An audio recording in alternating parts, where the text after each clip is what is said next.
ഇതെല്ലാം സൂചിപ്പിക്കുന്നത് വരാനിരിക്കുന്ന ദിവസങ്ങളിൽ സർക്കാർ സർവീസ് ഇല്ലാതാക്കുക എന്നുള്ളതാണ്. അങ്ങനെ ഇല്ലാതാക്കപ്പെട്ടാൽ ഇവിടെ ഒരു കൂലി വ്യവസ്ഥ ഈ സംസ്ഥാനത്ത് നിലനിൽക്കുന്ന ഒരു കൂലി വ്യവസ്ഥ ഇല്ലാതാവുകയാണ്. ആർക്കും എന്തും ചെയ്യാമെന്നുള്ള ഒരു അരാജകത്വം വാരി ഇവിടെ വിളമ്പുകയാണ്. തൊഴിൽ നിയമങ്ങളെല്ലാം കാറ്റിൽ പറത്തുകയാണ്. DCRG കേന്ദ്രത്തിൽ ഇപ്പോൾ DCRG 25 ലക്ഷമായി ക്ഷാമബത്ത വന്നതിന്റെ അടിസ്ഥാനത്തിൽ വർദ്ധിപ്പിച്ചു. ഈ സംസ്ഥാനത്ത് 17 ലക്ഷം DCRG ഉണ്ട്. പങ്കാളിത്ത പെൻഷൻകാർക്ക് DCRG കൊടുത്തില്ല. അവരുടെ പെൻഷൻ പദ്ധതി പിൻവലിക്കുമെന്ന് പറഞ്ഞിട്ട് ഇപ്പോൾ അവർ 10% ശമ്പളത്തിൽ നിന്ന് അടയ്ക്കണം. അവർക്ക് ക്ഷാമബത്ത കൊടുത്തിട്ടില്ല. കൊടുത്തെങ്കിൽ അതിന്റെ 10% അവർക്ക് കിട്ടിയേ. ഇത് കൂടാതെ ഇപ്പോൾ ആന്വിറ്റി കൂടി അടയ്ക്കണം.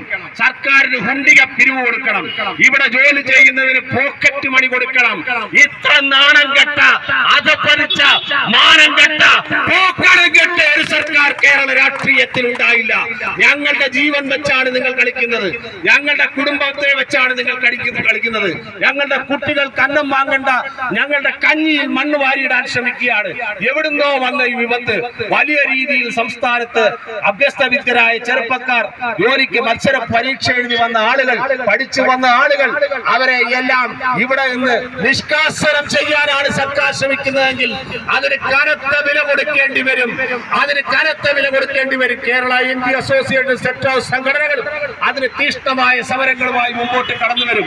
നിങ്ങൾ ഇവിടെ നിർത്തിയിരിക്കുന്ന ഇടത് സർവീസ് സംഘടനകൾ, ഏറാൻ മൊഴികളെ പോലെ നിർത്തിയിരിക്കുന്ന സംഘടനകൾ അലമുട്ടിയാൽ ചേരയും കടിക്കുമെന്ന് പറയുന്നത് പോലെ ഏത് നിമിഷവും നിങ്ങൾക്കെതിരെ തിരിയാൻ അവരവിടെ നിൽക്കുകയാണ് എന്നുള്ള കാര്യം